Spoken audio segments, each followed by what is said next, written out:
Democracy? What now? Oh, yeah. Most of you won't like the title of this vlog on democracy.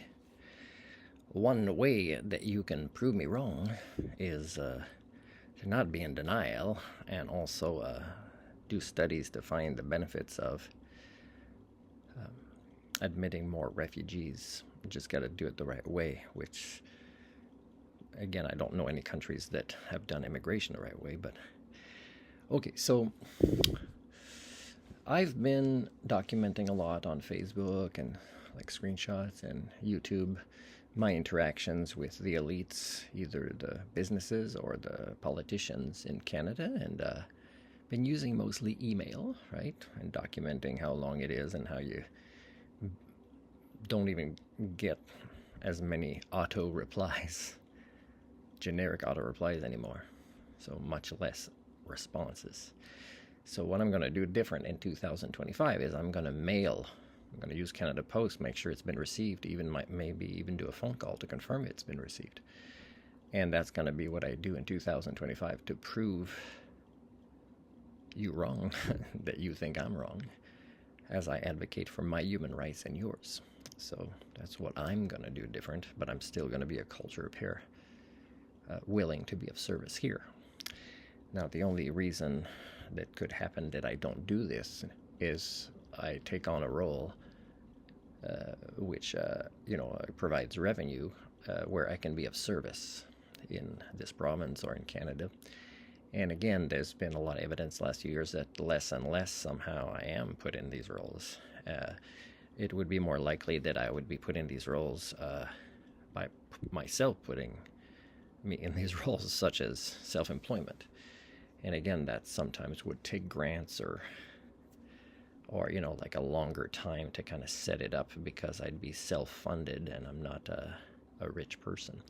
Yes, I have a YouTube channel. Yes, it's never made me a cent, and it will continue to be like that. Yes, I've started a Patreon account, and yes, today, December 27th, 2024, and I started that account quite a long time ago, a few years, I think, is I've never gotten anybody to give me $1 a month, right? And so it's just that you don't like what I'm saying, and that's okay. But the thing is what I'm saying needs to be said, and it needs to be said in a different way than, let's say, some politicians in Canada. What's his name? Charles? Is it Angus? And Elizabeth May had a rant a little bit against Netanyahu and Bravo, but I mean, you only see this on their YouTube channel. If it's a YouTube video, most of you won't share it or spread it.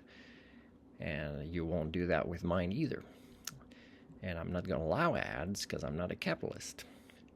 Now, a lot of the politicians in Canada that say things that are needing to be said, therefore they have the courage to be grown-ups based on modernity, what we should be talking about, is they often do it when there's almost nobody sitting in the house, and they'll only put it on their own YouTube, like media won't share it.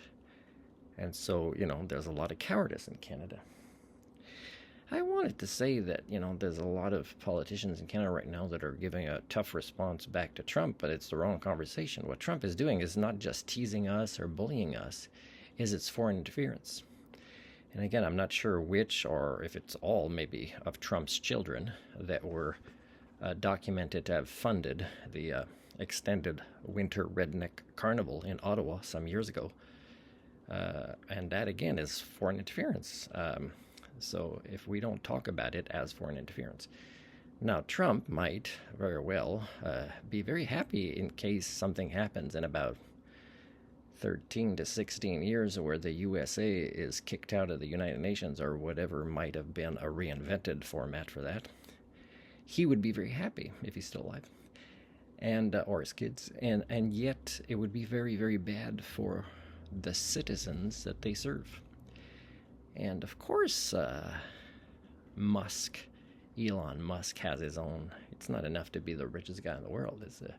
In a way, he wants to be the most powerful. And of course, he wants to make sure that he can manipulate its way into, and money does that because we believe money has power. I don't, but you do. And because you do, my vlogs are not spread because I don't allow ads. And you won't spread them when I share it on Facebook once in a while, some of my vlogs, or I give people, sometimes when I get a new subscriber, I often lose one within the same 24 or 48 hours. I don't know if Alphabet Incorporated does something with that, or I don't know what happens with that, and I don't know what happens with my views that are so low. Because even if you don't allow ads, sometimes the titles I use or the tags I put in should end up with more views. It's just not normal that it isn't more than that, right? More than my own views sometimes. That may or may not be counted at times and then deducted.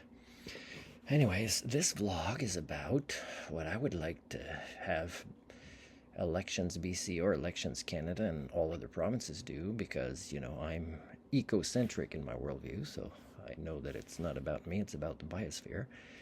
And because I've developed human levels of sentience and sapience, so of course my worldview is ecocentric.